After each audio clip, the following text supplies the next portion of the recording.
Thank you for coming to the Northwest Food Ecosystem Call. We're going to talk today a little bit about business information, business data, and how we might explore those. But before we do that, I'd like to get everybody to introduce themselves. Who are you, and how do you fit into the conversation? What brings you to the call today? We record this and share it with our participants on our mailing list. And so this will be part of our archive.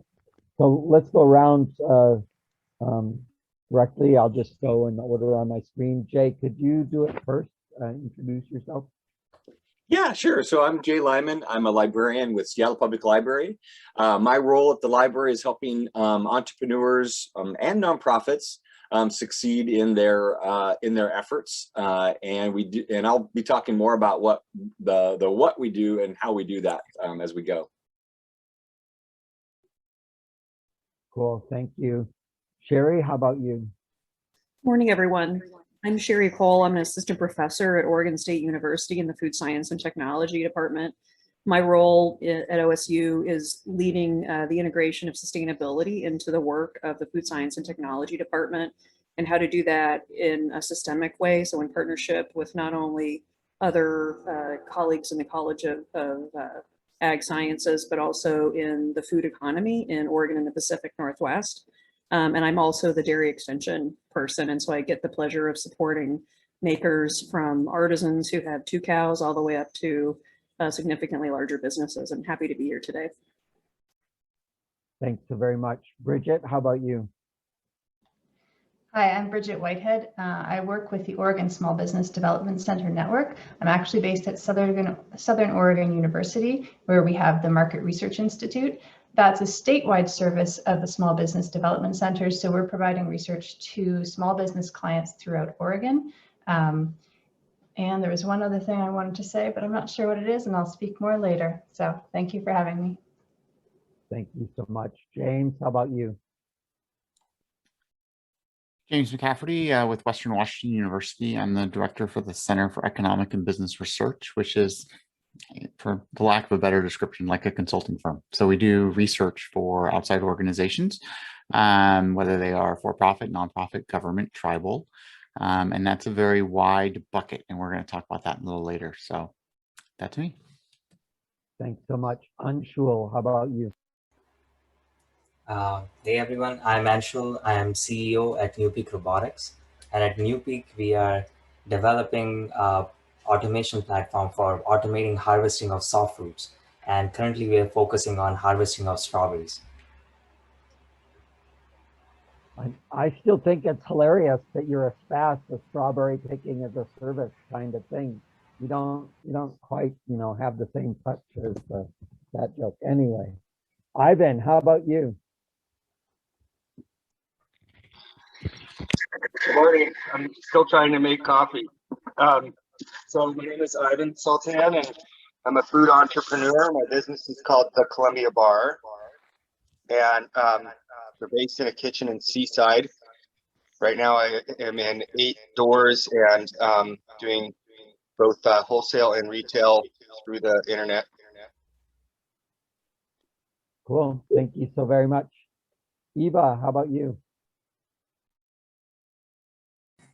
Yeah, hi everyone, my name is Eva. I hold a PhD from Kiel University in Germany, and back then I collected actually data myself for my postdoc and PhD projects in sub-Saharan Africa.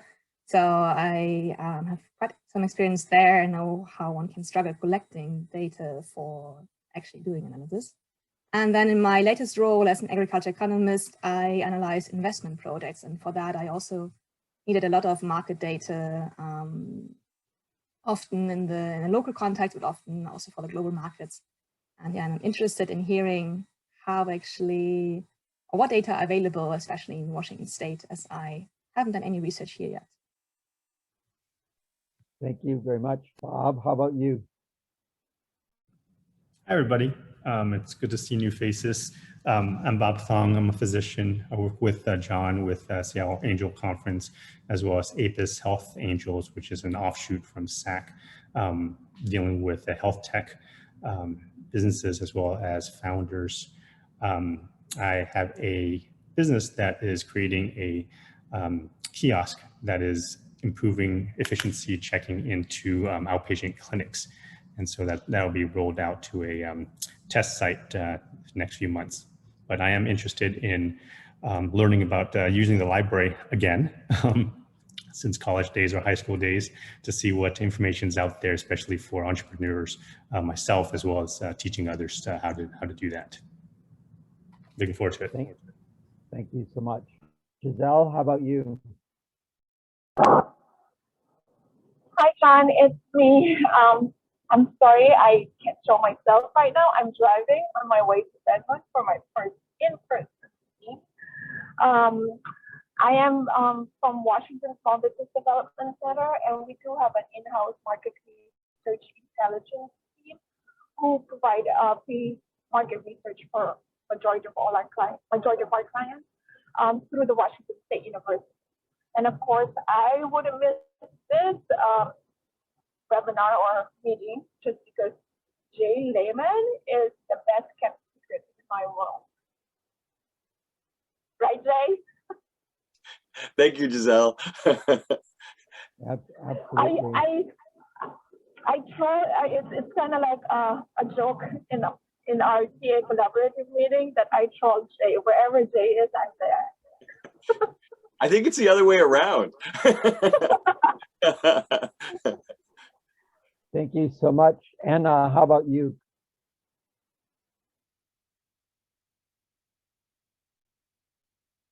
Anna, you're on mute. Okay. Praveen, how about you? Can you introduce yourself? Hey, this is Praveen, founder of food tech startup FaveKitchens. We are a distributed restaurant platform. We also have a tech where restaurants can coexist together without DoorDashes and Uber Eats. Thank you. Thanks so very much. Anna, want to try introduction? Yes, sorry if I missed you. I was helping a farmer. I'm Anna Chotzen. I'm with Viva Farms based in Northwest Washington.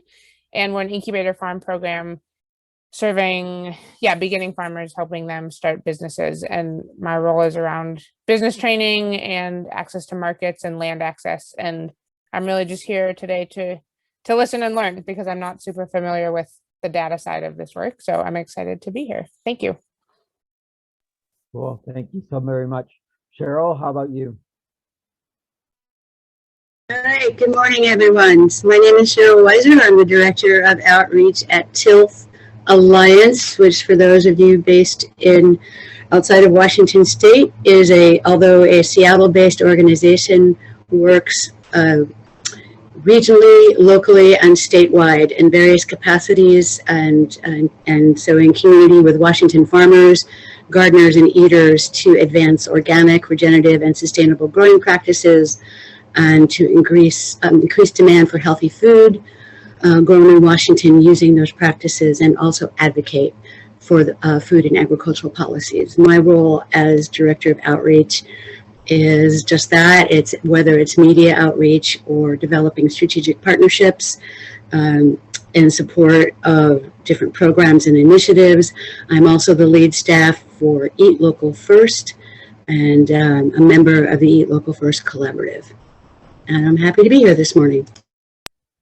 Thank you so very much for coming. I appreciate it very much. Diane, how about you? I'm Diane Dempster. I'm on the Clark County Food System Council. I live in Vancouver, Washington, and I'm on the board of TILF Alliance, and here to learn and listen more about information.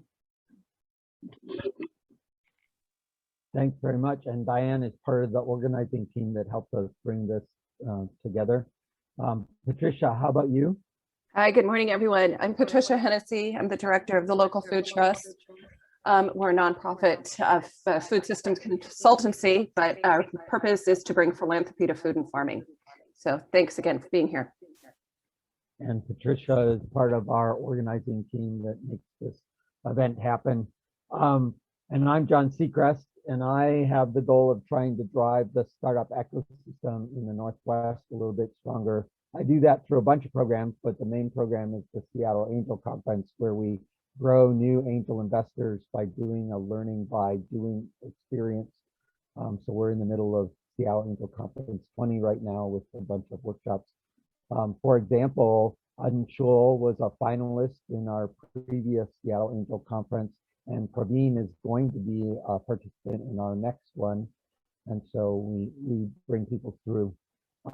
One of the things that we notice with our startups in general is most of them have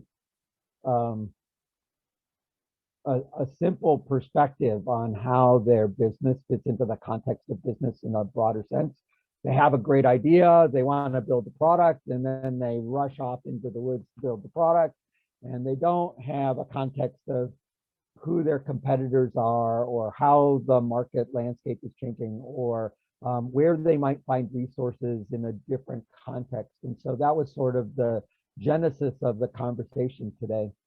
And so I would like to go around to our core speakers, Jay, James, Bridget, and Sheryl, and sort of give you each a chance to sort of dive in a little bit more on this data question. You know, when I have a startup and that startup is trying to do their thing and become a business, or I have a farmer and that farmer is trying to succeed, or I have a investor and that investor is trying to understand the context of the business that is trying to do something, what could they be looking at to actually, you know, operate from data rather than gut feel?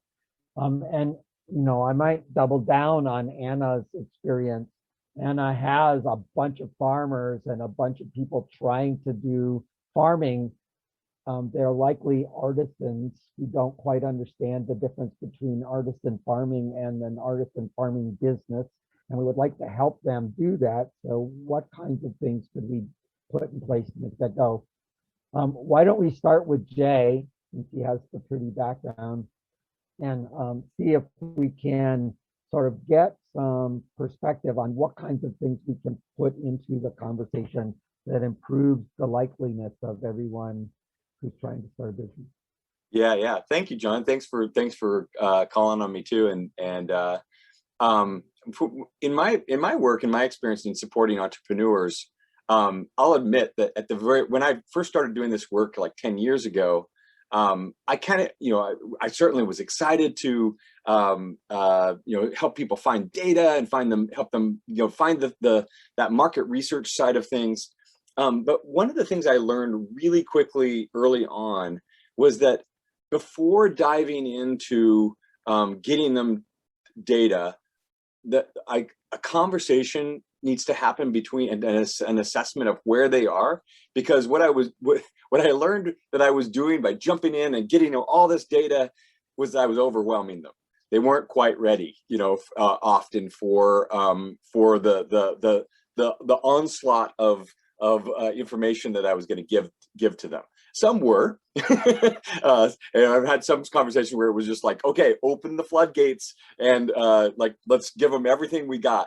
But others, it's more that, you know, it's more of like a what you need when you need it kind of a situation. So it being like very, you know, talking, listening. That we have something called the reference interview, where we talk with our clients about what their needs are, assessing where they are, assessing how comfortable they are with the technology and the way that we deliver the information, that part of thing.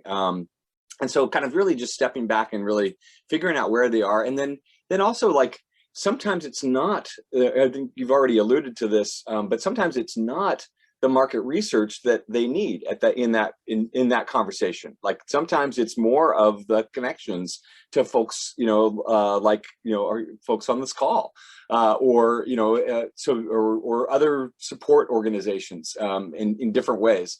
So it's just I think what we've learned is, you know, that list, you know, taking the time to have a conversation about where people are in the process is really a critical piece of it. Yeah. So can you go into a little bit about how you would tune that conversation? You know, here's Praveen. Praveen is putting together a food business. He's trying to seek outside funding. He has this ongoing need to get the right information at the right time to take the right step, right? You have Giselle, who has all of these SBDC resources, but yet we're overwhelmed with the process of trying to get up to some level of stable, right? So I have to move quickly, but I have to move with some level of data, right? So how many food businesses are there that do commissary-like kitchens in the Northwest? How would Praveen go and find that if he wanted to find that? Because it doesn't show up on the internet as nicely as you would like. Right, exactly.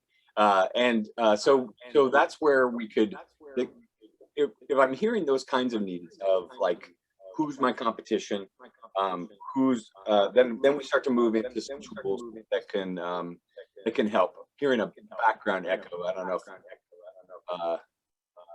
where it's coming from, but anyway, there you go. I would assess kind of what kind of question it is first. So and sometimes people don't know what questions to ask, other times they do. But you know, in my experience of doing this work over and over again, when I get stuck, I try to map it back to 3 questions, and just 3, because otherwise we get overwhelmed. So number 1 question, who's my customer? And when we have to focus on one of these questions, that, in my opinion, is the right question to focus on, because at the end of the day, we're solving problems for people in their whatever it is, you know. So that who's my customer, it comes first, and then the second question is who's my competition? And there's a lot of reasons we would ask that question, a lot of different data sources that we would run to, which I'll share about, but that competitor. And then what are the trends in the market? What other, like, market size, like the forecast for the industry. Sorry about my dogs barking. There must be something going on out there. But so a lot of different. So those are the 3 questions. For the finding information about competitors, one of the best tools that the library subscribes to is a tool called Data Axle. So this provides us access to 63 million businesses in the United States. It is US based and Canada, and we can query it by industry and by location. So that's where we could say, all right, what other commissary kitchens are in King County, or what other, show me the restaurants in Snohomish County or something like that. I mean, it doesn't have to be county, it can be zip code. We can create our own geographies, all kinds of stuff. Its biggest strength is its list making capabilities. So it gives us like data about the company. And then they also do us a favor, and they map to estimates of sales and expenditures that the company might spend, or the company likely spends on different categories. So that's a tool that the library buys and that the community can use for free, because with a library card. So that it's a service that we offer. And Bob asks if this is available online. Yes. So that is available online. You do have to. So this is where kind of location plays a role, because libraries are local. So I'm obviously like Seattle Public Library. So our constituents are those that live in Seattle, but we also have a group. We also have a reciprocal agreement which extends that constituency further on. So folks from Pierce County can get a library card if they have a Pierce County card. They can get a Seattle Public Library card, and vice versa. The folks that live in Snohomish County can get a Seattle Public Library card. So we have these relationships between library systems nearby, which allows us to give out cards, because we want to give out cards and we want people to use these tools. At the end of the day, why do we require that access? It's because we pay for it. And so the vendor that we buy it from, we agree to, okay, only card holders will be able to access this from online, because they're going to sell it to you know, Portland libraries and to other library systems. I'll put Cool, thank you. James, how about you? Can you give us a little bit of a tour of what kind of work you do and what kind of data you have and how that translates into addressing these questions for Anna and Praveen? Yes, certainly. So I think I should start with saying I have a consulting background. I've done management consulting for 25 plus years. I've worked with over 3,000 startups. I've played this game as a person, but I've been with Western for the last 8 years or so with the center that we have, the Center for Economic and Business Research. It just rolls right off your tongue. But the sense of overwhelm, I think, is part of the kernel of our center, is that there are great resources within SBDCs. There's great network options of libraries, but they're not quite self-service, but you've got to do a lot of the legwork yourself as an entrepreneur. You've got to own that process. And for some people, that's the way they have to do it, right? Financially, or because their heart and soul, and that's who they are as a person, and that's a great fit. But there's a lot of people out there that's not a good fit. They're just looking for someone that can be their research center. They're looking for their own research staff, like a big company would have. And that's the hole we fill in the marketplace, is that we provide that kind of backup for companies and organizations that have the ability to pay something. I mean, we're certainly below fair market value, but it's that have the ability to pay for a service. We're there to do that for them. So it's cross-discipline. We cross the entire university. So if I need someone out of our science, out of one of our sciences, I can pull them into projects. I can pull people in. I never need anyone from art history or anything. I haven't found anyone that wants one of those kind of folks in there, but we have them, right? I mean, the only things we don't have at Western is we don't have a law school, and we don't have an architecture school. So we don't touch those grounds. We have some external folks that we can pull in for stuff like that, but we have all the other component pieces that are there. And so we have, you know, professors that are doing research in topics. We have students that are doing research in areas. We have the ability to pull these groups together. We work with we do a very large primary data collection work. So the things Jay was talking about, that's all secondary data, and that's mostly what you're going to find in most places. It's all secondary data. We use a lot of that. We have a tremendous catalog of systems we pay for, Jay, as well. I mean, that stuff is not cheap. It's expensive, and the good ones are not easy to use. But there's the great array of secondary data sources, but the primary data is where the gold is for a lot of folks. So whether that's survey work, focus group work, when we were in person, intercept studies, it can be phone-based, there's all kinds of things you can do with primary data, and it's just not public opinion either. It can be collecting, like we collect top employer lists in multiple counties. We collect the cost of living data in most of the counties in Washington State. And so we're collecting a ton of primary data all the time, just by nature of our work. And then also we're contracted to collect a lot of primary data from folks to do that. So it's a lot of adaptive research design, and it all begins with the person's questions, right? And that's what Jay was talking about. People come in and they're like, okay, what are you trying to understand? And you're gonna hear the same thing from everybody else. What do you want to know? A lot of times people don't know what they want to know, right? So we always try and get people to give us the research questions, and then we'll start playing with them and start kind of pushing that around a little bit and say, okay, but do you need to know this too? What about this over here? Trying to round it out so they get a bigger picture around what they're looking for. And then we're used to trying to, you know, keep our academic credentials, and you know, the research has got to be some constraint there around academic principles, but we also are very adaptive. So we've created things like for food banks, we developed an entire standalone model for doing economic impact studies for food banks, which has never really been done before. Like, I was shocked. It was one of those projects we got into and I was like, wait, no one's ever done this before. So we had to create an entire model on how to do it. Which we're in the process of publishing because it's kind of cool to think about a food bank as a job creator, as creating economic impacts in a community. It's a very different construct to think about when doing that way. So when people think about a business, we often hear about, well, we got to think about demand and all the different drivers of demand. We got to think about cost structures and we got to think about the limiting factors. And that's not a stretch. Anyone gets to that. That's an easy construct. Analyzing that's really where the magic happens. And so we infuse things like we do economic forecasts. We publish the Puget Sound Economic Forecaster, which the library subscribes to. Thank you, Jay. We publish that. It's available on a quarterly basis, which is what the library has. But we also have an online tool that has a lot more access to the data sets behind it. We do the revenue forecast for Sound Transit. We do forecasts for banks.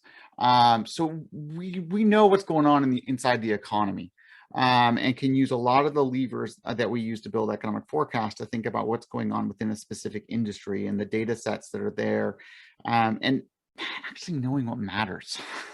There's a lot of noise out there, and it gets really hard sometimes for people to, again, overwhelmed, right? Like, is inflation a bad thing or a good thing? It depends.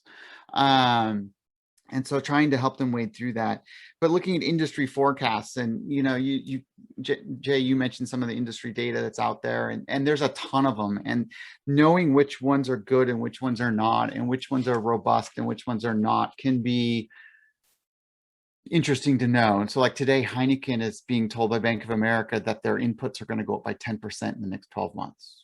The cost of beer is expected to go up by 4 and 5% in the next year. Now, if I own a restaurant, that better be on my radar today, because that's coming quick. Oil prices are going to rise for the next year or two and then start to descend again. So if I own certain types of businesses, I better know that and be able to start predicting what's going on.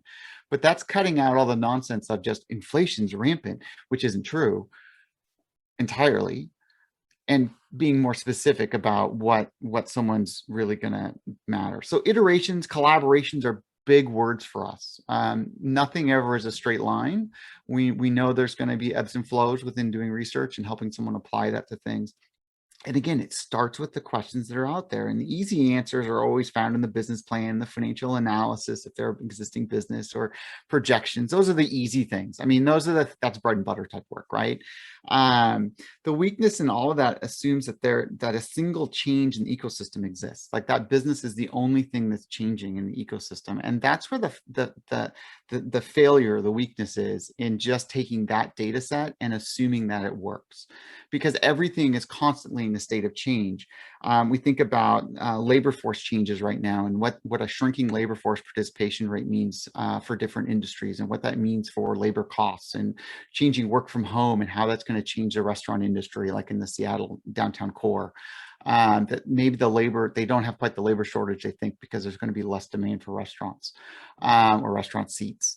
And so unpacking the complexity of it, where people live and how they live. We've all read the article about people moving out of Seattle. They've moved to exotic places like Linwood, right? They haven't moved very far. 84% of the people that moved out of Seattle in the last year and a half have moved within the same metropolitan area. They haven't gone very far. And so what's that mean for businesses? How does that change things in Marysville versus downtown Seattle versus Tacoma? Become important. Spending and saving patterns, and seeing how that's changed and continues to evolve. Industry mix, location densities. Public opinion about sourcing has been really interesting around what people feel about how that works. And just public policy, tariffs. I mean, let's talk about softwood tariffs. So the list goes on and on and on. And this is why people feel overwhelmed, right? Because you're like, oh my God, where do I start? Well, you start by asking good questions and then figure out what really matters. And then acknowledging the fact that the ecosystem is changing every day. So it's complex, and we like the complexity of it. And that's my story.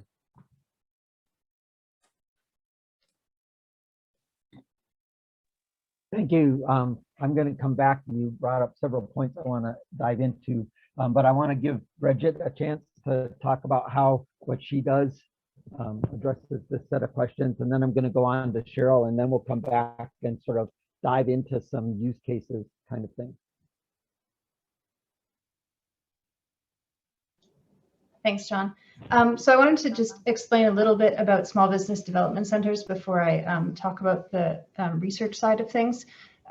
So there are small business development centers throughout the United States. We posted some links to the Washington and Oregon networks, as well as the America's SBDC website, which can help you find a local center.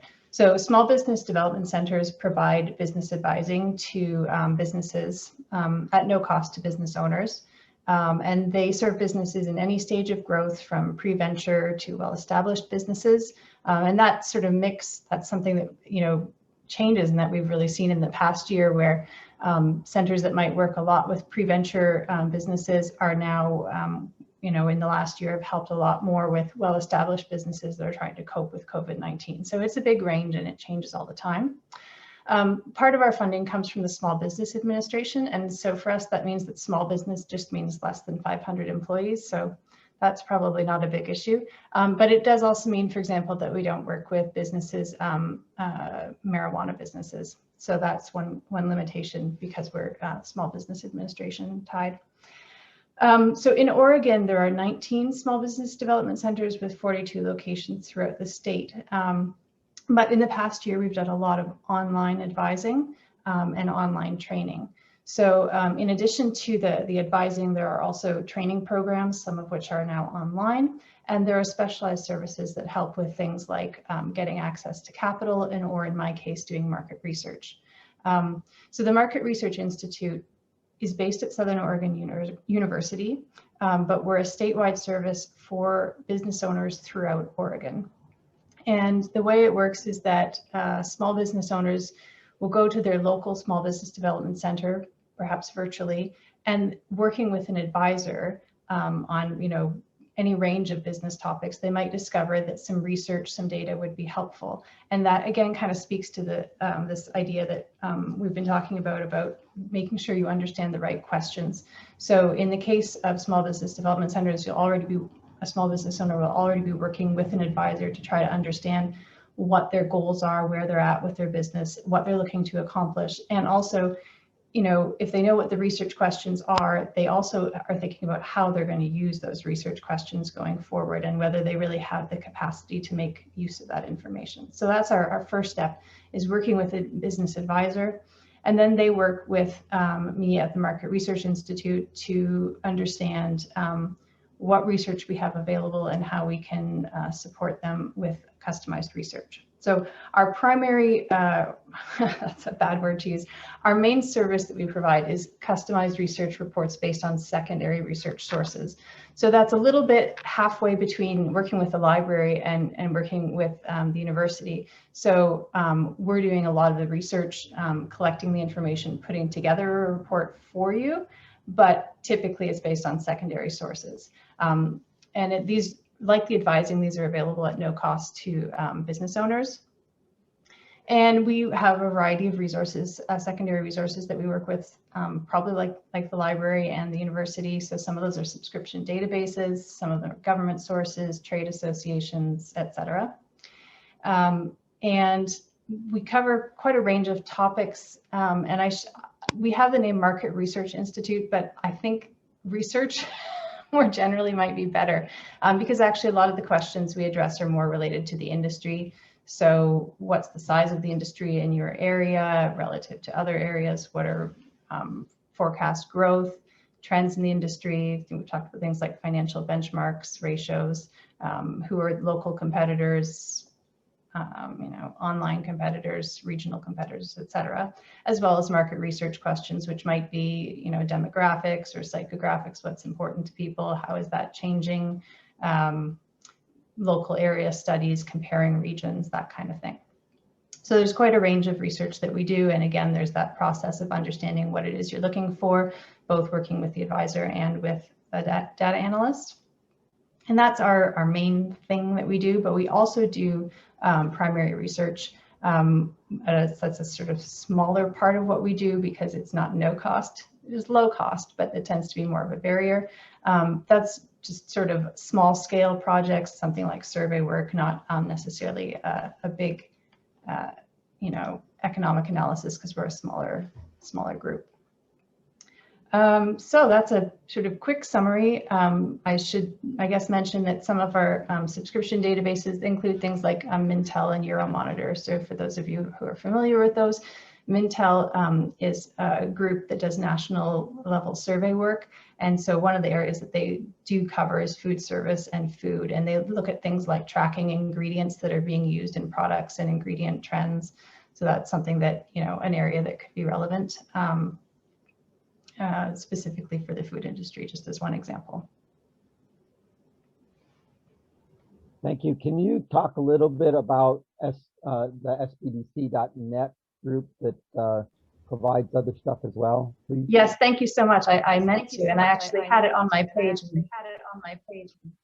and totally missed it. So yes, the small business development centers, if you're in Oregon, you can work with the Market Research Institute, and there's similarly a group doing research in Washington, but more generally, there's also SBDC Net. And I actually had pulled up the page, but let me just grab the website address for you guys. So this is available to small businesses across the US, so it's a good resource for research that way. And there are sort of two pieces that are available. One is they have information on the website for particular industries. And this is good if you're just looking for, you know, a general overview about, you know, what's happening with full service restaurants or farmers markets, or they have a variety of topics, and you can go and just read sort of a general summary. They also do customized research. So that also goes through a small business development center advisor. And if you're on their website, there'll be a section to help you find your local SBDC and connect with an advisor. And then they do custom research. There's a whole range of topics that they cover, but it's sort of similar to some of the areas that we do, but it also covers things like they do research on trademark, patent and trademark infringement.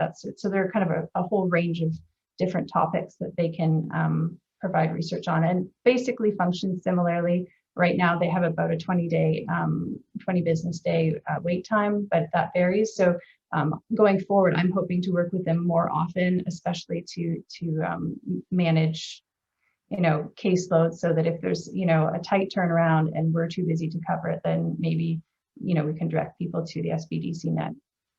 And it could also be good in cases where they, you know, outside of Oregon, where in Washington, where there wouldn't necessarily be access. So that's a really good resource. I'm just learning about myself, but I was quite pleased with the conversation I had about, with one of the employees there yesterday, and another good resource. Cool, thank you. And I sort of want to compare and contrast what you do versus what James does.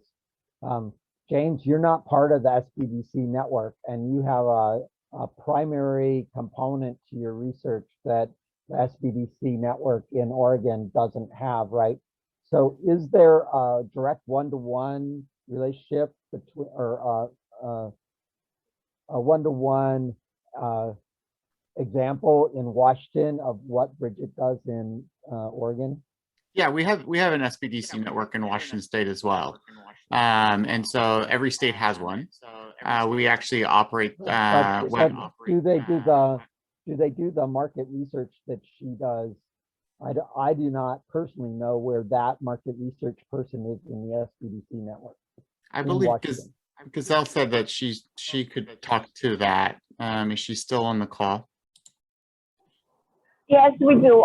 It's headed by Tim Taylor, which is based in Spokane, and we do have an intern group of majority of them are doctorate students from top universities such as Gonzaga, Whitworth, Seattle U. And it's basically the same thing as what Bridget has mentioned. And James is they have their own center, actually, the Bellingham Center. So James is in a very unique position. Yeah, our center, I mean, so we actually draw a delineation between what the SBDC does and what we do, right? So the SBDC, in theory, the SBA says if a business can pay for services, they're not really supposed to use the SBDC, and that kind of happens. It kind of doesn't happen. It depends on the counselor, I think, more than anything else. But so we were set up more from the standpoint of we do the work. Like we're not there to, like, Bridget introduced herself as an advisor. We are not an advisor. And Bridget, go with me on this one for just a second. I got your back. I just wanted to say I'm not a business advisor, but Very well. I am a data analyst. Very well. Okay. So SBDC uses the term business advisor, and they really are there to counsel. That's the other word they use, is counselor. So they're there to talk you through things and to show you your options, but they won't tell you what to do. They're instructed not to give advice that way. That's not our ground rules at all. We actually will give clear guidance on on where we think things are going. Ultimately, of course, it's always up to the client, but we're used to working with city and county and state government agencies. We're used to, I mean, we're pretty good at this. Like yesterday, I did a whole preliminary presentation to the Washington State Department of Transportation around some secondary research analysis that we did for them.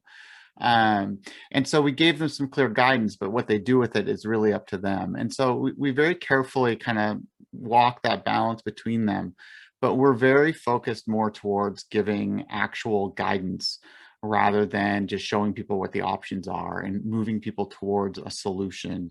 And it's data driven, right? So it's giving them the ability to say, well, you got to that decision because of this, and I don't agree with that, therefore I'm going to go. And that's always up to a client, right? I mean, that's sometimes at their peril, but that's always their right. And so that's how we do it. We also use, all of our staff are paid staff. While we employ students, we have a very, very high benchmark for who we employ. And so you're not getting student level research, and that's another piece of it. A lot of the SBDCs will use students to help them do research. All of our students are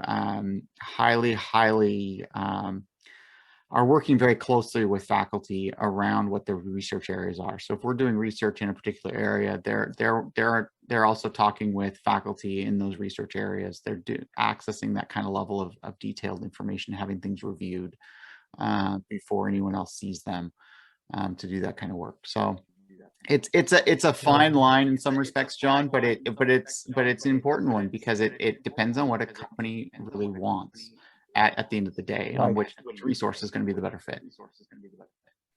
Right, and I think that's an important thing to understand, what kinds of services you're getting and what kinds of level of data that you're getting. And sometimes I think specifically the Northwest food ecosystem conversation is about the local food economy, not the commodity food economy. And so when you say industry data sets, and they're all about commodity data sets, then we're sort of screwed when I'm talking about Asian pears in the Northwest kind of thing that are artisan. And so we have to sort of understand those distinguishing features. I want to shift the conversation now to Sheryl and have her talk about what she's working on. And then I want to use that as a foil for our conversation. Sheryl, could you talk about what you're working on? Thanks, John. Everyone, is this level okay? I think I blew everybody out in the beginning. Great. Okay. So I'm going to be a little bit of the out. Take it down just a little bit. Okay. And can you How's that? your fan? How's that? Okay. Let's stand. And while she's working on the fan question, Mariah, could you? I'm back. I'm back. Oh. Can I? Is this not working? No, that's fine. I'll just pull them out of my ears. Go ahead. Okay. I'm going to hang on. Go ahead to your question. I'm going to get these out. Mariah, while we're working on this, could you introduce yourself and the Seattle Good Business Network? Sure. Hey everyone. There's some feedback. That's me. Okay. My name is Mariah DeLeo, and I'm the Good Food Economy Program Manager at Seattle Good Business Network. We're a local economic development nonprofit, and my program specifically is meant to strengthen the local food pipeline by networking and making connections across the local food sectors. We have a number of different ways we do that through different events and initiatives, but the one that's probably the most relevant is Good Food Forum, which is our online community where people can join and come on and post basically their needs and their requests, kind of folks that they're looking to connect with. And you can actually find people and connect with them and direct message them, which is a pretty unique feature of the platform as well. So it's just a big kind of matchmaking platform specifically based around market opportunities and resource matching. And I'll leave it there, but I'll put a link in the chat so you can read more about it. Thank you so much, Cheryl. Okay, let's try this again. And it feels like there's a feedback and I don't know how that's happening.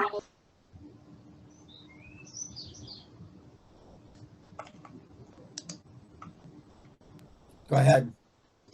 Okay, thank you. So here we go again. So I'm going to be a little bit of an outlier today talking about Eat Local First and what this platform does. So we launched, and I will say from the outset that I am not a data analyst, or neither do I do research on economic development. So I think this will be a fun one for the group though. So Eat Local First launched 8 months ago. So in some ways you can kind of think of this as a little bit of a beta platform. And so primarily the platform was built as a collaborative between a collaborative project between multiple stakeholder or food systems organizations in Washington state to come together and to merge all of their various food and farm finder databases into one database. So that's the Washington Food and Farm Finder. And so there's Eat Local First, which is the platform where there's content and there's all kinds of ways for different sort of consumer information. But the tool is where all of the different information lives that was built specifically around these different food and farm finders.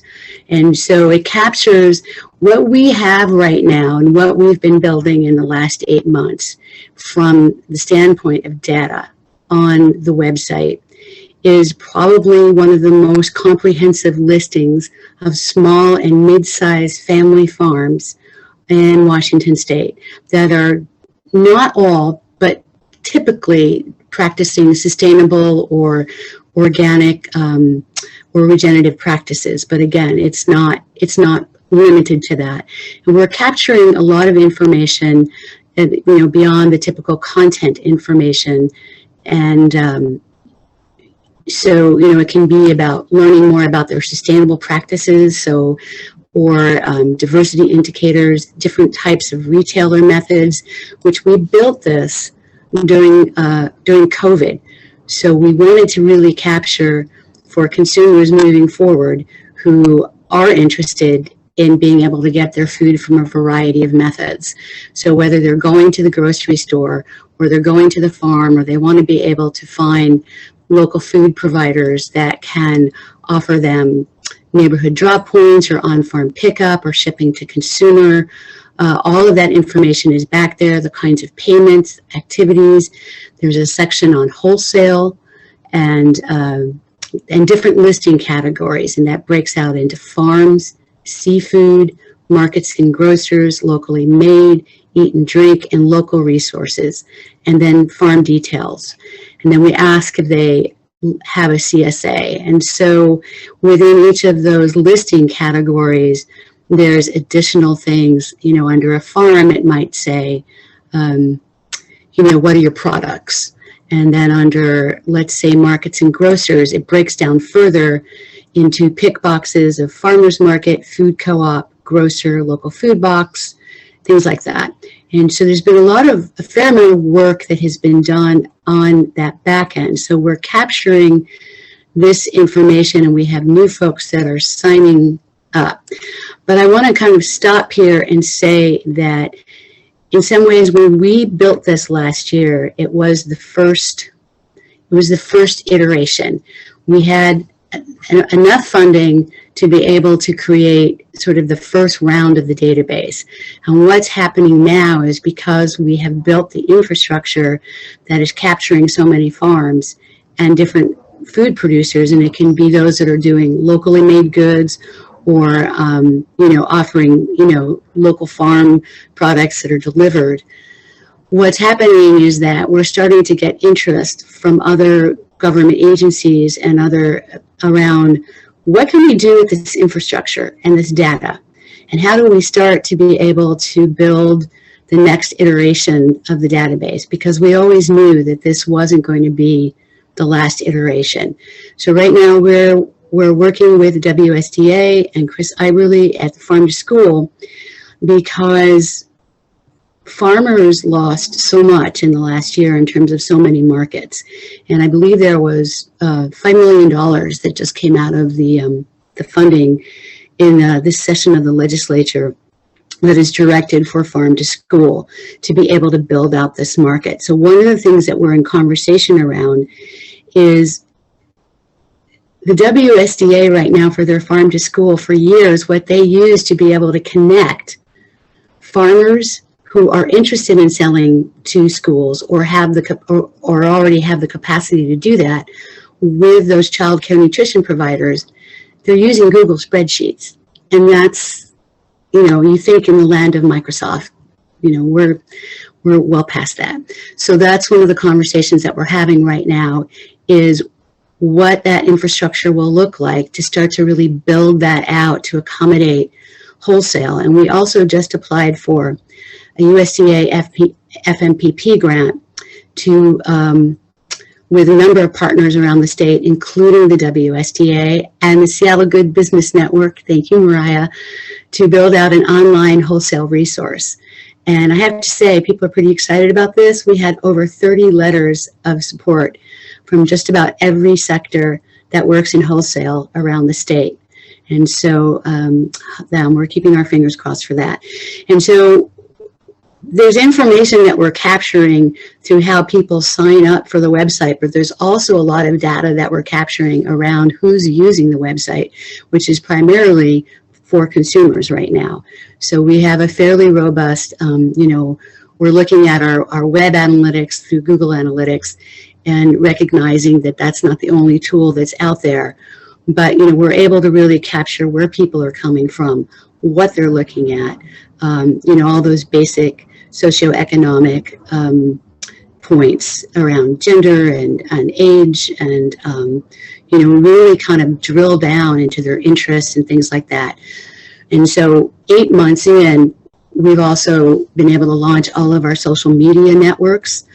So we're on Facebook, we're on Instagram and YouTube, and we're getting ready this summer to do to put a little bit of funding into building out that social media a little bit more.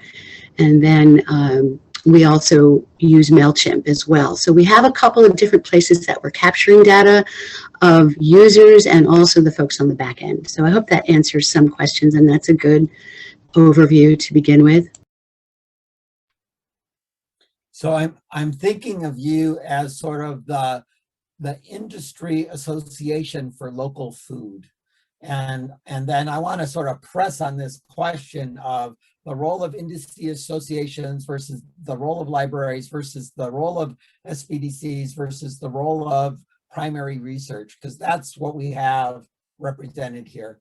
And so Jay, why would I, as Praveen is setting up this fancy startup, his clients are going to want to source local food for their startups and make that go. finding the local sources is inordinately a pain in the tuchus. And so you spend all this time sourcing this stuff. And if you don't do it right, you get sucked into the mainstream sourcing things, which basically makes it so you can't find local, right? You always get put into California food instead of local food.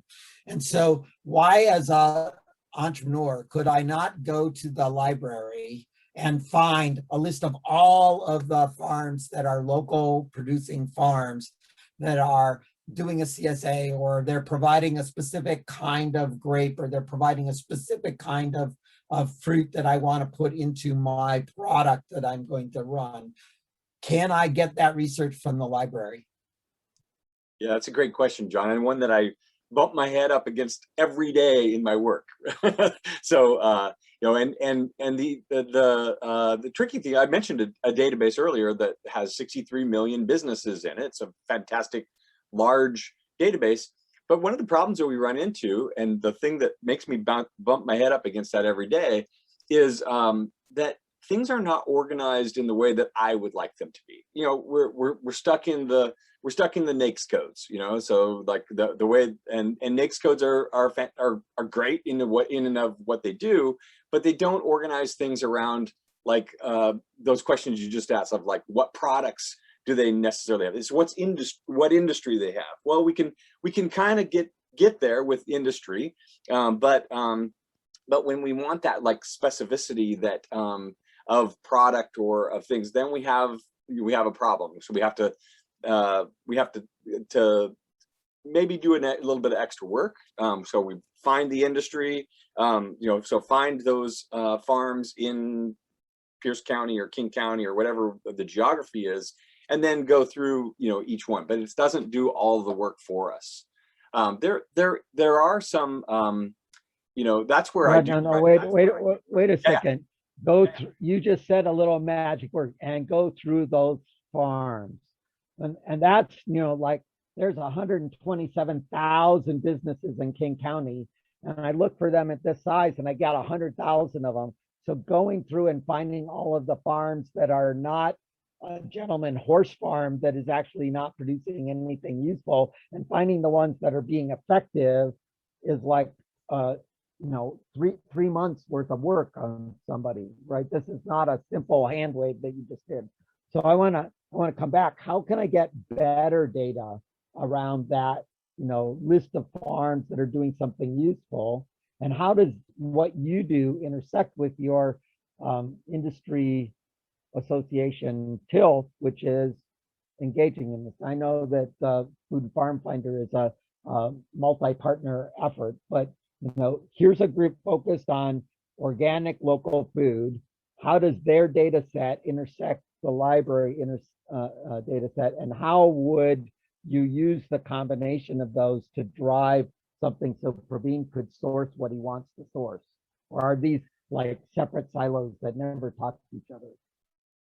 No, definitely. I mean, trade associations are like one of the are a go-to for us as well. Like, yes, we use what I like about the tool that I mentioned, Data Axle, is that it presents data that I can pull out into Excel and I can start to play around with. So there's that. But you know, I use industry association data all the time, like because the tool I just mentioned doesn't give me the right kind of tools to cut that into pieces that I want. What I would say also, just to try to shift that, you know, the strength of when we talk about like local data that my library has access to, the strength of our tools really isn't the competitive analysis. It's in the customer analysis, and that's intentional, because if I'm focused on my competitors, I've missed the boat. I need to focus on my customer. Who buys this product? Why does she buy it? Like, what psychographics, all of those kind of things. Yes, we need to learn from our competitors, and it's important to know the pie and what piece of the pie we're going for. But more important, if I can shift my conversation with that entrepreneur to like, how do I find information that's going to help me market my my product to that customer, that's a better thing. Now for business to business, then we are stuck in that same world of it's more about like finding lists of businesses, and then I do go running to sources online, but also like Data Axle, and I use them all. We go back and forth between them. I will say one thing. One thing I just want to point out, like this conversation is so important because in all of the businesses that we helped last year, I just went back and did an analysis of like what industries they're in. Food businesses are the number one business that people came to us with, far and above everything else. And that's restaurants, that's farms, that's like all wholesale, retail, like all kinds of businesses. So people are definitely doing this work, and they don't know that you all exist. They just don't. Like they're trying to find help, and that's where that's, I think, a bigger piece is like helping people connect to those other organizations. So you have this NAICS code that gets you halfway down the stack, and then there's still thousands of hours of work down inside there, and then you bounce around inside there and hopefully find some magic. So Bridget, do you have any way that you can get closer than that to help Praveen's clients figure out where they're going to source their data? And I want to put this in the context of typically small businesses have these stair steps where they can operate in a certain market, and then if they could just get enough volume, they could go to the next level of the thing, open up new distribution channels, open up new opportunities. And so they're really needing to hunt for the right place to stand to get to the next level. So can you help the local farmer figure out how to produce things that would find their way to Praveen's clients? Or are we still stuck in NAICS land where the data doesn't get us down to specifics? And then does the list that Sheryl put together help in this in any way? Yeah, so a lot of the standard subscription databases that you work with are somewhat NAICS code based, and that's a huge limitation. And it doesn't matter who's doing the secondary research, that's an issue that you run into. So whether you come to me or the library or the university, any secondary research, there are some NAICS code limitations. Now, that is starting to change. Some businesses that do primary research are starting to say, okay, there's a niche here we need to look at. For example, fast casual restaurants, which are not a NAICS code. That's a new thing that's appearing. And so people are starting, businesses are starting to do research. For example, the SBDC net has a section looking at farmers markets. Again, that's not a NAICS code. So there is some change, but when we're talking about, resources like Data Axle, you have to know that there are some significant limitations, and you can use it as a starting point for a basic list. But for a lot of niche food industry businesses, you absolutely can't stop there, and you never do. So you are looking to resources like Eat Local First. I mean, we just basically, the more resources we have like that, the better the data quickly, because someone has already done that work. So we're just all, it's just a matter of trying to find those resources. And when there aren't those resources, then you are left with, okay, we have to hunt. We have to try to pull things from all different sources. It might be just sometimes basic Google search who's appearing, and they're not going to be, some of those small businesses are not up on Google. So it's a challenge, and you work with it the best you can for any particular question. And nobody, unless they're going around and actually trying to knock door to door, is going to be able to do a complete census, but you do the best you can with the resources you have. And if you're working with the library, there's a certain number of hours that librarian will put in to help you do whatever cleaning. If you're working with us, there's a certain number of hours that we put in, and similarly for the university. So I don't think there's a magic answer, but certainly whenever people build good databases that are sort of focused on, say, particularly the food ecosystem, those are extremely valuable. Cool, thank you. So I know that as I go through, I'm not going to source my basil one farm at a time. I'm going to want to find some kind of distribution mechanism.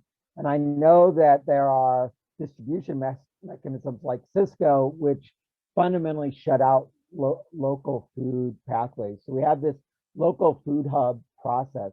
So Sheryl, are you currently mapping local food hubs? You're on mute. Sheryl, you're on mute. If I understand your question correctly, we're including local food hubs as being able to sign up. And I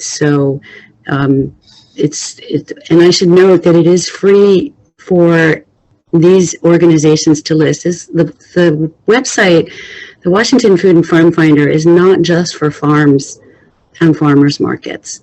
It's also for food businesses. It's for markets and grocers. It's for food hubs. It's for nonprofits. It's for that are doing food education. We have a section for government agencies, for regional resources like tourism organizations. So it's really trying to map out what are all the ways that we connect with local food. So whether it's through agritourism, whether it's through aggregators that are doing, work through food hubs. So I hope that answers your question.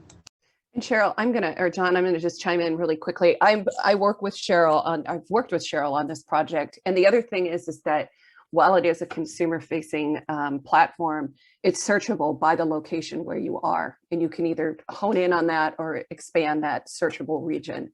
So it makes it really easy. If you're on the Olympic Peninsula, you can find those local resources very simply and very quickly. I'll jump into just to say, go ahead, Maya. Yeah, because I've been working closely with Sheryl on this FMPP grant, specifically on the wholesale directory and resource. And specifically, it's meant to be multi-filterable so that you can look for all sorts of data points that we don't know what are yet, because that's the feedback portion of the project that starts first. But one of those is distribution. And so aside from food hubs, we do know that there are some distributors, Charlie's obviously, and even Cisco actually does have local sourcing to a certain degree. We work with a produce distributor who works with them to get local into Safeway, for instance. But I think the point is that there will be probably an option where they say, how are your produce distributed? And they can choose whomever they want. So if a restaurant or someone is like looking at their feature, they can see all the distribution options, whether it's direct or through any one of these people. So I think that's going to be a really key, important part of the directory as it develops, if we get the funding. But I would just say also currently on the Washington Food and Farm Finder, there is a section for wholesale that does actually have a couple of sections on the kinds of distribution that's being done. So it's kind of just the very beginnings of building this data out. So we have been capturing that. And a lot of this, the information that we have currently is either ported in from the various databases. And I think it's probably going to have to go through this. Content is king and good data is supreme. And so as we continue to grow the awareness of the tool, the need to have different people that are using it, keep the data relatively up to date is also important as well. John, I want to. Wait, James. You're the target of this whole conversation here, so I'm trying to get to you. So let me finish this thread.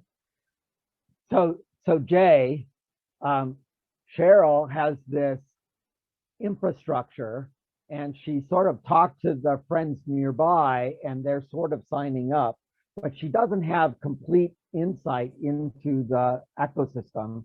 And so could Sheryl come to you and say, please tell me all of the businesses that fit into these things, all the wholesale food businesses, and sort of populate that with the data that you have that are in the secondary sources? Yes, absolutely. I'd love that. Okay. And I'll and Sheryl, have you done that yet? Cheryl, did you do that? Did you collect all of the data out of the library and put it in your database? Did we do that? I'm sorry, I don't understand the question. What am I missing here? So if, in the state, all of the people that are registered with the state end up being in these databases of all of the businesses that are in the state of Washington, and you search under the make, find all the farms and find all the distributors. No, find all we did. No, we didn't do that. Jay could give you sort of what I would call dirty leads, because my experience with like Info USA is that it's about 50% right. 50% has good data, 25% is completely missing, and the other 25% is wrong. But it's a start, right? And you can go. So there's an amplifier on that. And for me, that data is, I need to be building leads so that I can go find the name of the person who can give me primary data, right? But Jay's not going to go do that work for you, because Jay is a secondary source kind of person that tells you which pile the pile is in, as is Bridget. She's not going to go do that for you in the Oregon area. And there is an Oregon version of the Food and Farm Finder. So there's two of these things that have been going on. And so now you get this pile of dirty leads in my mind. And then we go and we talk to James. And we say, James, I have this great big pile of stuff. I don't really want to stick dirty data into my pristine, supreme, high quality data set. How could you help us get to good data about what's actually out there that's much broader than waving our hands on social media and hoping that people sign up? So can we back up one step, John? I will happily answer your question, but let's back up one step, because remember this whole thing started by a person having a restaurant that wants to use locally sourced food. They've done that as a marketing decision. They've done that as a personal decision. It certainly is not the least expensive option for them to pursue, right? In a restaurant industry, every penny counts. And so choosing to do local food is a business decision. That's a strategic decision that a business makes. But their problem is they need a consistent supply. They don't have time. The farmer can't say, oh yeah, the lettuce isn't quite ready yet. Oh, you know what? We had a hot week. We got extra strawberries. Here you go. Good luck. The restaurant wants a consistent supply, and they need it around the year. Now, their menu can change, their options can change, and there's some guidance that can help them through that process.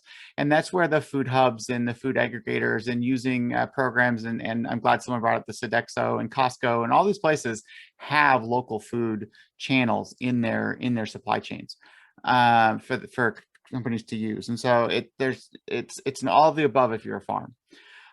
So when we're thinking about farms, yes, Jay, we can run lists. We've got a couple different databases we use as well.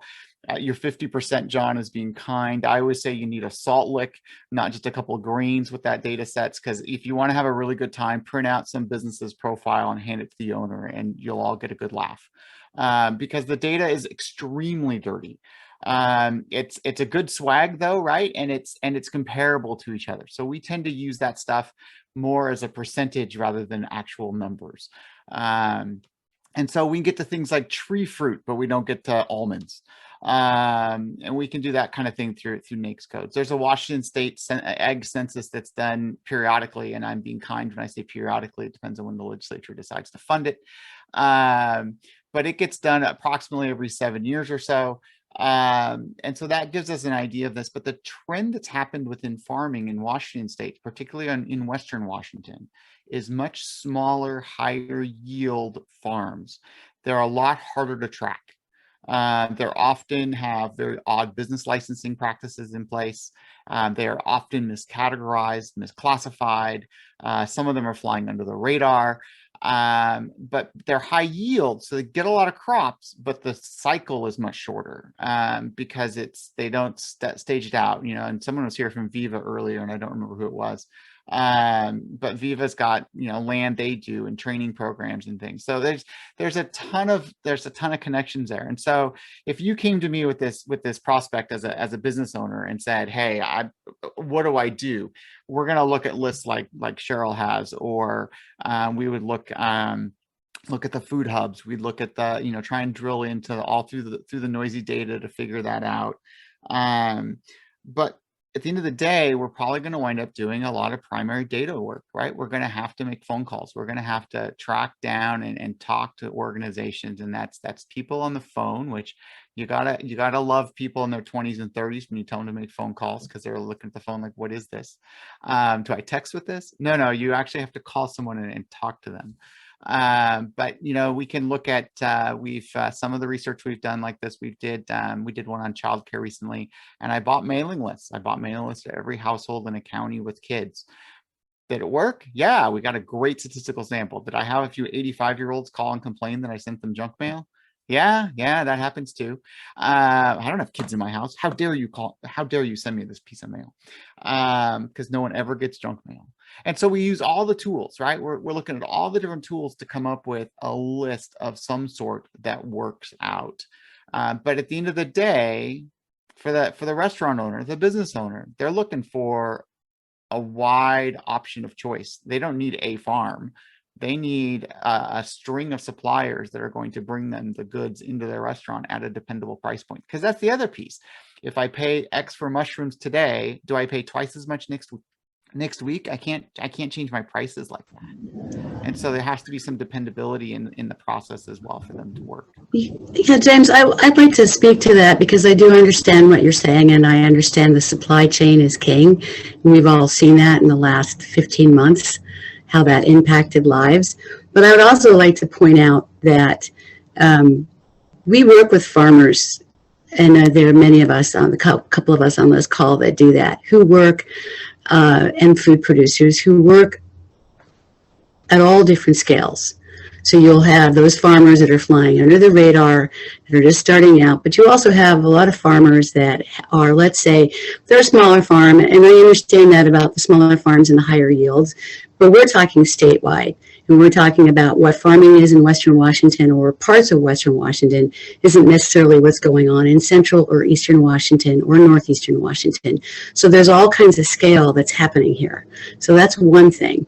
So you might have a farm that is actually working at a particular scale right now or before COVID, where they had particular kinds of accounts. And they were maybe starting to get into restaurants and kind of from the business side, learning how to do that. But then you have farms that are ag in the middle or slightly larger, and they're already, they've kind of figured out that piece of, this is what it's like to be selling to wholesale or to restaurants or whatever. So I just have to kind of push back against that characterization of all farms are at this level. I think that I did not mean all farms. Okay. I mean, we Well, have farms in this state that are massive, right? Right. I mean, I specifically called out the trend that was in Western Washington, because Right. in like Snohomish County, the average size of the farm is less than half of what it was 15 years ago. Right, but one of the, I'm sorry, go ahead. The landscape has changed in Western Washington. In Eastern Washington, we've seen some shifts in farming as well, around what's being farmed, where it's being farmed. And I just saw some research last week around how climate is impacting where crops can be grown in the future. Right. And that are labor going to as well. cause massive changes in what's grown where in our state. Absolutely. And I would just say, for example, in Snohomish County, there's funding that just came through from the legislature, and this, talking with Lyndon Nunzig about this, where they're starting a program for food banks to contract directly with farmers in Snohomish County to grow for food banks. So all I'm saying is that there's kind of the landscape that was previous to COVID. Then there's everything that we've kind of experienced around the food system and the supply chain in the last 14, 15 months. And then what's ahead that will continue to pivot. And so this in some ways is a fluid conversation, because the data will continue to shift. So there's data that we're going to continue to gather about, well, who is signed up on the Washington Food and Farm Finder? What are people doing? What are they growing? What are some basic data points about their farm? And then there's what you're doing, and then what Jay is doing, and then what Bridget's doing. And so if we were to have this conversation a year later, I think it's going to look really fascinating to see where things are at. So thank you for being willing to dialogue about this. I have a question. So, Go ahead, John. Well, I was going to drive it a particular way. You go, Jay. I was just going to ask, so we're talking about creating a list, right? So like I want a list of that targeted, set of farms or CSAs or whatever that might be. That's great. But the questions that person that's using that want to ask of that list immediately become more complex. So once they get that list, so they're great. How do I find out how much they're spending on advertising? How do I find out how much they're spending on this? So that's where, like, I think if we're talking about like, a dream, localized database of information that helps people start and grow businesses, mirroring this book, whichever side it's on this side. This book right here is it's called Business and Industrial Financial Ratios, and what it does is it's on a national scale, but it maps out what they do is they analyze the financial statements of companies by industry, and so it really is able. So we are able to go into by NAICS code and see how much companies spend on various things. So they've analyzed those financial statements. The folks I'm working with would love to do that on a localized basis if there was enough data to make that an actual statistical sample. So just throwing that out there as a an additional piece that people immediately want to that they need from that.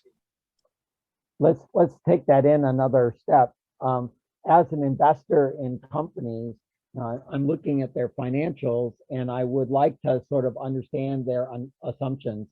And they often make assumptions about where they're going to spend money, which are not appropriate, which I believe I know because my gut tells me so, but not because I have any data. And so should they be spending 8% on marketing, or should they be spending 25% on marketing? And where do other people sit in that? And we're talking about very niche businesses. So if we take that experience and apply it to local farms or to local food distributors or even local consumer packaged goods things, how can we know what it's like for a Western Washington 200-acre cherry orchard in terms of how much they should be spending on their marketing to be effective? There any data that we can pull out of this anywhere? And then what I think Jay is suggesting to you, Sheryl, is that you try and collect some of that data that is more intimate to the business. Sorry, I'm having a hard time hearing you, John. That's sad. John, can you tell us? John, can I respond to the standardized financial data? Because the nationalized data is okay, but you have to understand how it's collected. And there's a couple different sets. The one that's better is the RMA one, which used to be the Robert Morris and Associates, and they changed to risk management. I don't know, they changed their name at some point, but kept the acronym. There's one built into First Research. There's one, I mean, a lot of different data providers have these tools built into them. The RMA one tends to be the better one. It's based off of publicly available or data that's been pulled from loan applications and things from participating lenders. It gives you an idea of business size, but doesn't break into regionality because the data set, I mean, it'd be worthless. I mean, it gives you the count of how many records they have for each thing. And typically if there's less than 30 or 40 for something, it's garbage in, garbage out. I mean, because at that point, one or two companies could completely skew it. And it's hard when you get to regionality because you have some differences, right? I mean, you have some very big differences sometimes in pay, and cost of living gets involved. You know, in Washington State, we have a 60% differential in cost of living between Seattle and Yakima. I mean, it's not that far. Like, you literally could live in Yakima and work in Seattle and get a 60% boost in pay by driving over the mountains. And people are doing it. I mean, we're seeing that in reality, but it impacts when you look at a company's financials, because it changes massively where they're spending money and how and why, and trying to compare. And so it takes, again, we got to get out our salt lick and start really unpacking that particular business and why they're making the business decisions they are, and whether or not, your question is, should they spend 8% or 25% on marketing? And my question is, well, they got to spend what's going to take to get the business they need. And then we have to question whether the business is profitable at that percentage. So the rule of thumb is okay, start, but as an investor, I would never put my money on those percentages. I would always have to go back into and really think about, does this actually make sense? And you're almost doing the loan underwriting process a bank goes through. And we've done a few of those for some banks. USDA loans, Bridget will know this, but USDA loans have to have someone for the outside the bank actually do a loan analysis for them. And we've done a handful of those. And it's really interesting to get into and actually really drill into, John, what you would do as an investor, to really go through and say, well, why did you pick this location versus this other location? Because this one costs more. And really kind of get them to kind of go through where, if you just do a ratio analysis, you're just looking at gross margin and net margin and, cash flow numbers, and it's completely different analysis. There also are, certain places where you can get local information for parts of that that you can use to inform the national data. So for example, the employment department will have wage data for particular industries and occupations, and that can be useful in the local area. And so that can be useful for getting a sense of how your local region might be different in terms of wage costs compared to the national average. And we have data so we're at a SOC level. So we talked NAICS codes earlier. So standard occupational codes, so actual job function data. We actually have not only wage data like you get from employment security, the employment groups, but we also have it broken out by entry level, median, mean, high level. So you get a chance to kind of get an idea. And then we can also look at projections for what's happening in that labor market. I was looking in a labor market the other day for an occupation. It's got like 25% unemployment right now, which is outstanding. You'd be like, oh my gosh, it's terrible. Well, it's in the restaurant industry, right? I mean, you'd expect really high unemployment there because we're changing both the numerator and the denominator in that equation. And so give me like 5 months and I think we're going to be back to looking at much more realistic numbers there. But again, that helps you understand what, as a business owner, what you have to do. And so the data is there if, in a lot of cases, if you're willing to pay for it, because it's most of the stuff is not free. So James, you kept using the word pay for it over and over again. Can you sort of, if Praveen wants to pay you to go do something, or Sheryl wants you to do primary research and call down her list and update all of the data, she throws her hands up in disgust at how hard it is to keep data up to date. And she just calls you and say, get me some students to call everybody on this list. What kind of price number are we talking about? It really varies. So everyone has a different business model. We built a business model because most consultants we think have a problem with agency, which is a fundamental business problem anytime you hire someone by the hour, because they have an incentive to maximize their billable time and you have an incentive to try and minimize that minimum time, which means nobody gets what they want, right? You wind up with an inferior product almost every time, or you just wind up way overpaying for a product that's okay. And so we built our entire operation based on flat rate fee pricing. So you come to us and it's based on a scope of work. We go through, we do a flat rate. It is that price. We don't have to worry about how many hours it takes. And we encourage our research teams to go down rabbit holes. If they find something, they're like, hey, this is interesting and I didn't expect this. I'm gonna go spend 20 minutes and try and figure out if this is important or not. Because we find some really cool stuff that way. That we're like, hey, we had no idea this even would have been a lever that's important to do. Typical projects for us really range. I mean, we do everything from $500 projects to $100,000 plus projects. And so it really does vary, but a vast majority of this kind of stuff, you're in the between $5,000 and $25,000 range typically, just to do that. Now, when we do primary research, because we're a university, we have to follow the federal research protocol. So like all of my staff have human subjects training.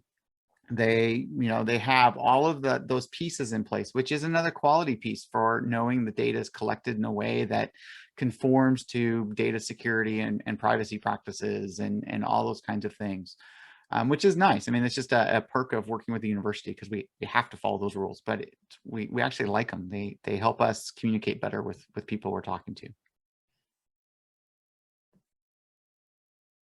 Thank you. I want to, we're coming to the last slice of this. I want to open it up and see if there are any questions. Does anybody have a question of someone else on the call?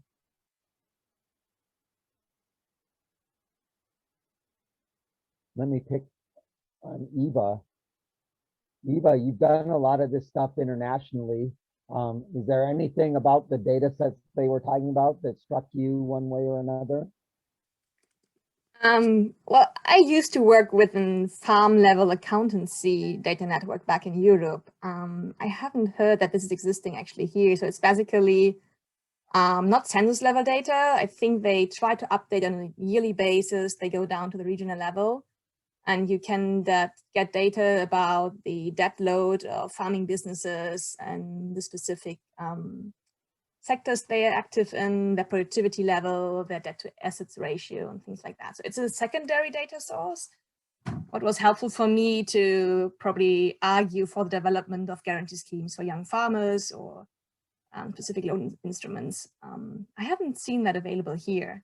I just wonder if anyone is probably working on that, or maybe I just don't know that USDA is actually providing that. So James, does that data exist in your file? Can you find debt loads for farmers in Western Washington?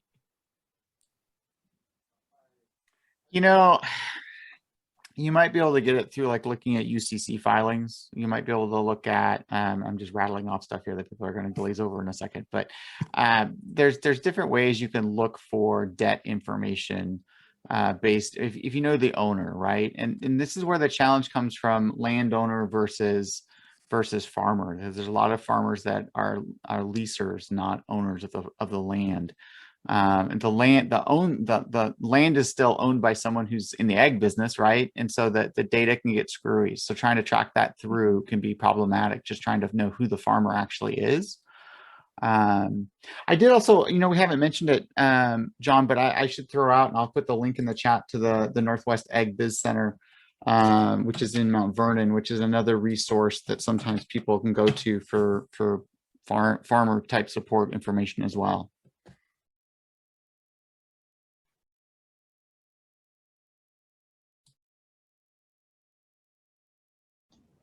And if we're sort of talking about other resources, there's also through Oregon State University, there's the Food Innovation Center in Portland.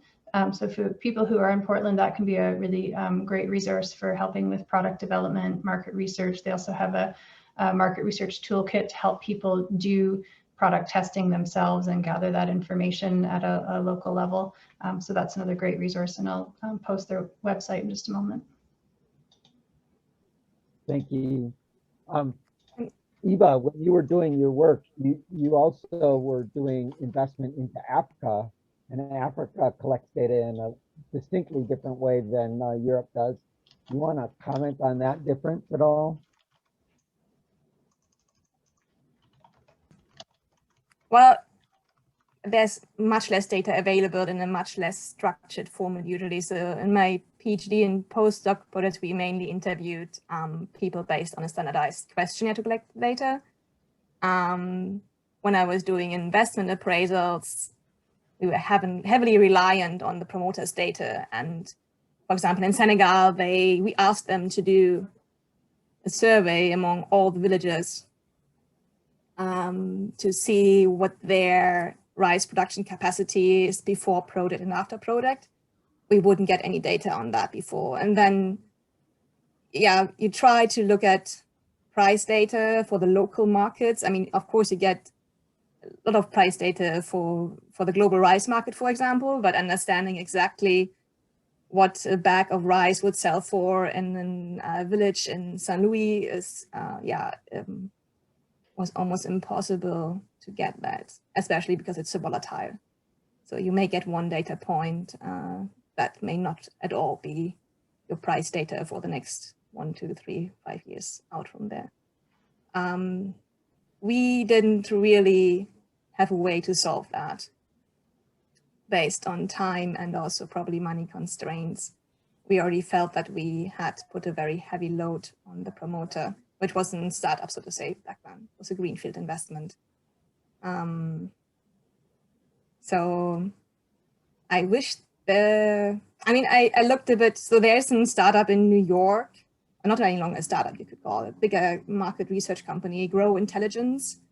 I don't know what level of granularity they really provide. I only have access to their free report at the moment, but they do a lot of market research and market data in the farm and food sectors. And I do like following them and what indices they actually compile and they give you, so to say, also daily newsletters about what is going on in the ag markets, but more globally. I don't know. I wish there would be startup, I don't know, targeting especially the probably primary data collection process for startups that are more in the artisan markets, or not really startup, but maybe better technology, better solution to collect data at a lower cost for startups. And I don't know, I myself don't know how to solve that, but I think that would be helpful for both sides, probably the investor and the startup too.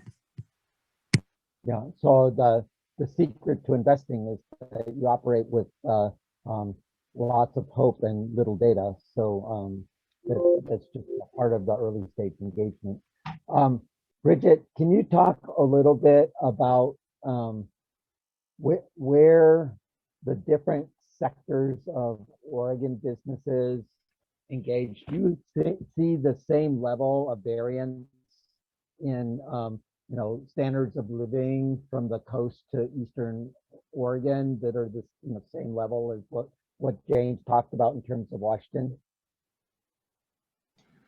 I maybe haven't done as much research into it as James has, so I don't have specific numbers for you that I could roll off the top of my head. But certainly, I mean, there's huge variation from place to place, and that is always something that we have to take into account, because I've actually done a surprising number of food related projects for Tillamook County, which is a small coastal county. And yeah, I mean, the cost of living looks totally different there.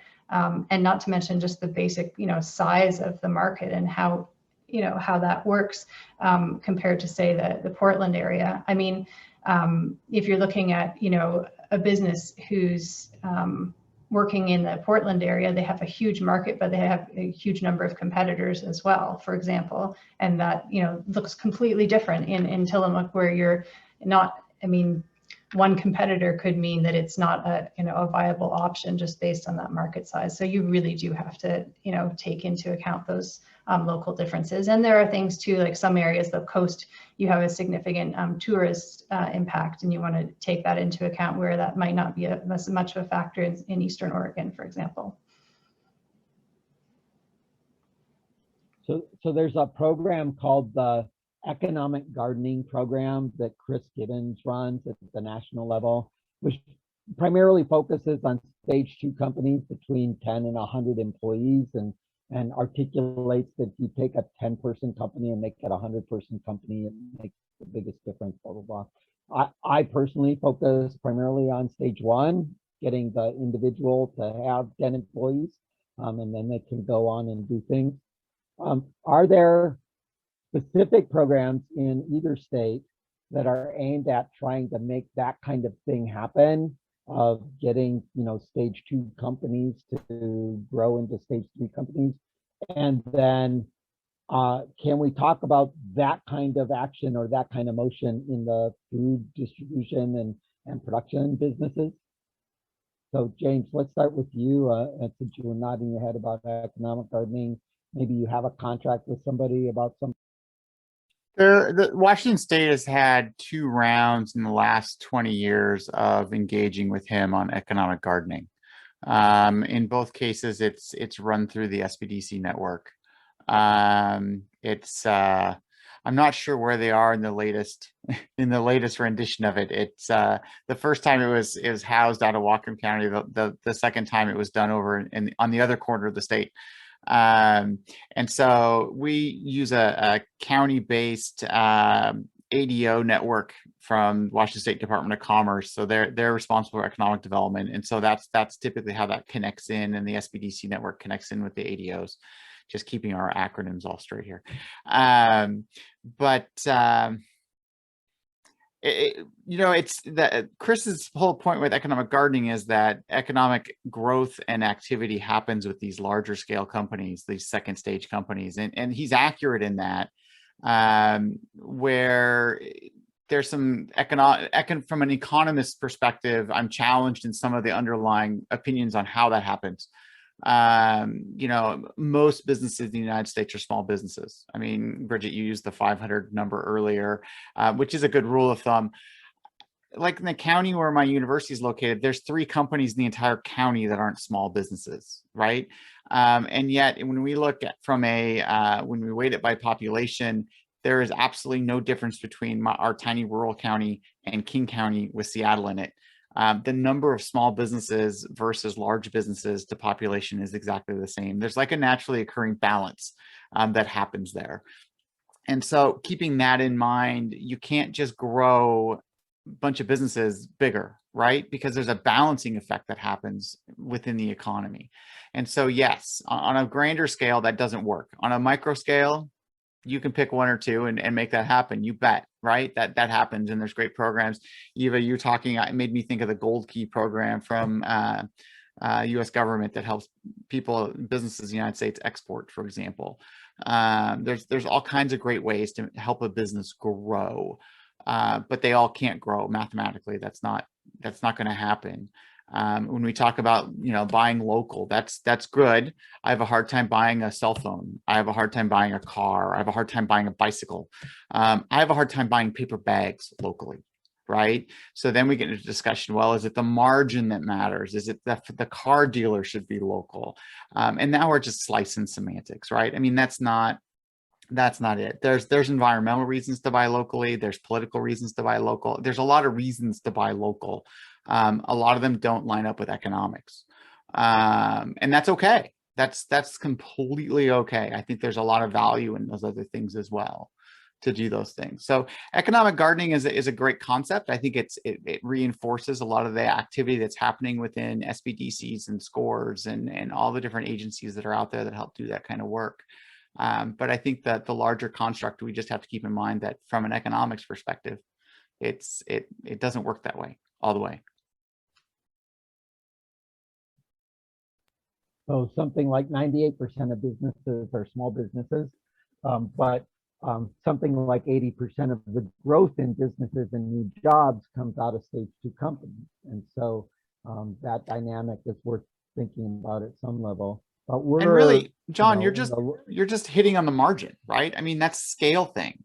There's no magic sauce there. It's just, hey, if you have more than a certain critical mass in a particular industry, you make more dollars per hour of energy and consumables put into the business. That's just basic math that happens. When we talk about that at a farm level, it's a very different structure because it's a lot of hand time. I mean, when we look at the level of automation that's happening within farming, they're not automating because it's cool.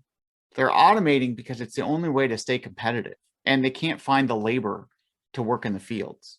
And same thing in restaurants. We're seeing the same thing. That's why automation's happening at the pace that it is. There's just no people to do the work at the prices you're willing to pay. Yeah, so just so that I can sort of wave my hands a little bit, when Anshul was here, his New Peak company is a robot that picks strawberries, right? So the reason that he can sell strawberries, and he's just selling at 30 cents a pound, right? I will pick your strawberries for 30 cents a pound.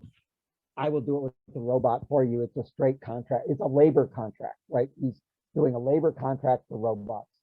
So that's a big transformation in my mind. It's going to fundamentally change things. The question that I have for him as an investor is why are you trying to chase down into Southern California when there's plenty of soft berry things in Washington and Oregon?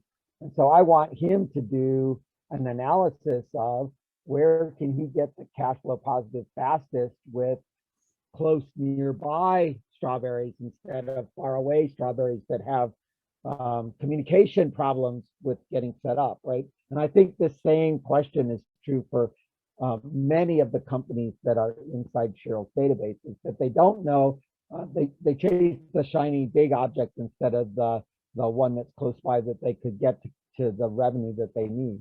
So I sort of want to end on this question. Let's take New Peak as an example. Let's ask the question, should I be chasing strawberries in DC, Washington, Oregon, Northern California, or Southern California in terms of, you know, I have to put them on a truck and drive them to the field. So that's an issue. How does he do that analysis? How does he even get the data of where those strawberry fields are, which ones are short on labor, how the local price of labor is in that community to do that task, and how that might vary from region to region in those 4 states and provinces? How would they do that? We did a report we called the Berry Dairy Report, but Whatcom County produces the most berries in very particular berries, but in the state. And they'd use a lot of robotic picking. 70% of the national raspberries are out of Whatcom. Yeah, if you like raspberry jam, it probably came from Whatcom County. But understanding how the berry industry works is important. The robotic picked berries are actually sold at a premium internationally because they've never been touched by human hands, and that's prized. And so if I'm a farmer and you come talk to me about your robotics, I would expect you to upsell me on how you're going to and connect me to sell those berries internationally, because that's where the money is. The money is not in local pick, which winds up going into a lot of jams, which is like the last stop for berries to go. So there's very little money in the jam. There's a ton of money if you can export it. So how do we help a farmer thread that needle so that they can bifurcate their output into those chains? So if I'm the robot operator, I don't want to just replace labor. I want to come in as a solution provider. I want to come in with those connections. I want to have the contact for the Gold Key program in my pocket. Here in Washington State, there's an export assistance center as part of the SBDC network. I think Oregon has one as well. I'm going to have that person's name so that I'm able to get that person out the door with wanting to use my robots, because they're going to make more money.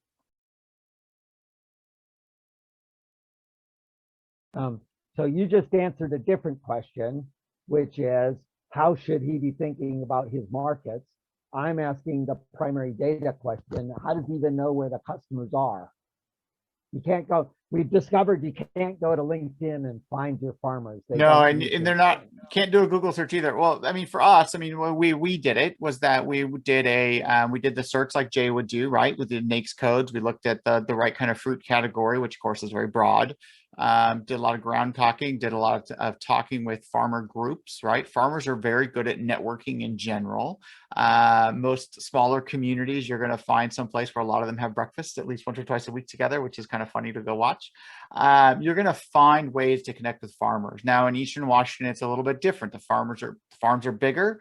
The network works similarly, but at a very different scale. And so knowing the community that you're going into matters. In that perspective, you want to do a lot of groundwork around that and understanding who's growing what, because there's also crop rotation that happens. Just because they grew this year doesn't mean they're going to grow that same crop in that same location next year. Absolutely. Thank you so very much. We're at the end of our time. We have a little bit of time left to answer any last questions. This is our last in the series until we get back to the fall. We're not doing any more in July and August.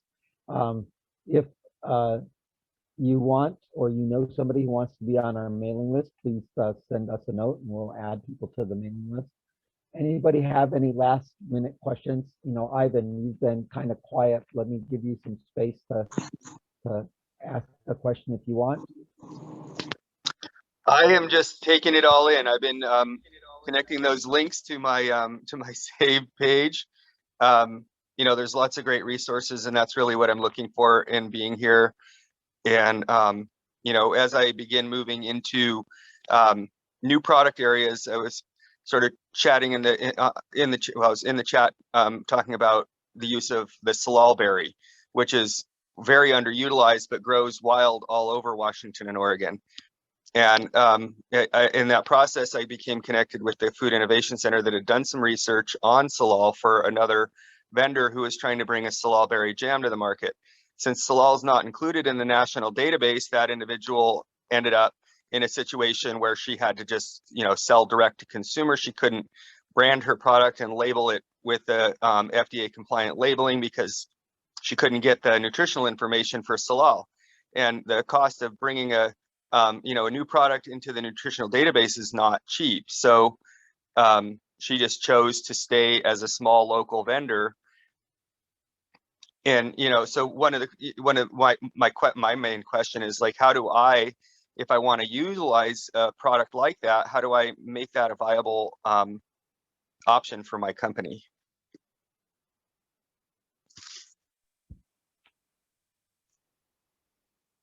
I'd love to just jump back in. Go ahead. I've loved this conversation that we've been having towards the end around robots and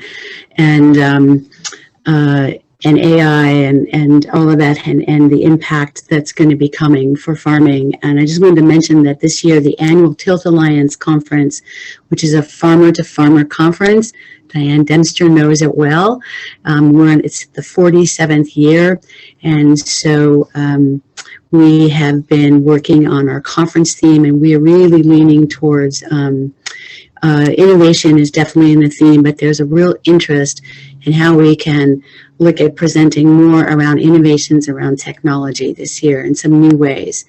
And so it's been really great to listen to what everyone has been talking about today, because the impacts that are happening with farms around things we've talked about with climate change and labor and all of these different issues are going to make the need for technology and how it's accessed more critical than ever in terms of having a local secure food supply. Ivan, was your concern that you didn't know you couldn't thread the regulatory problem with the labeling? Was that the concern? Oh, so that's what the okay, so that's what the other vendor ran into was you know, getting the nutritional information that was necessary to create that FDA compliant label. You know, for me, I've done some experimenting with salal. I think it's a viable berry to be bringing into the snack food market because it's been completely unexploited. And you know, there's definitely challenges with harvesting that because it's all wild grown, and so getting a robot into the forest to do harvesting would be a really significant challenge for sure. And of course, I don't know much about the technology in the robotics world. I just know that if you're harvesting strawberries with a robot, they have neat rows and recognizable berries. And if you get out into the wild, there's lots of lookalikes, and the salal is, you know, looks very similar to many berries, including blueberry. And so it was just really more a remark about how do innovators in the food space bring a fairly unknown berry to the market in an economical way that makes it possible to bring that to the consumer. So I'm going to admit I'm a little naive in this particular category because it's not something I've done before, but we do have a full science lab, right? We can do DNA testing, we can do all that kind of stuff. And so if that was helpful, we have those kinds of resources that can do analysis type work. Yeah. And we actually did this for a distillery a couple of years ago, help them refigure out their distilling process. They had a science problem, and so our scientists went in and actually figured out what the issue was. But the other piece of this may be the Governor's Office of Regulatory Assistance. So in Washington State, there's the Governor's Office of Regulatory Assistance is like a, I don't know, it puts the governor's office in between you and the regulatory agencies. So if you're having a hard time with the regulatory agency, you can go to them and they own the problem and they become not an advocate, but a translator. And they have convening authority. So if they want to bring 12 agencies together, they demand, we're going to meet at this day, at this time, be there. And the agency shows up or they agree to move along with the group.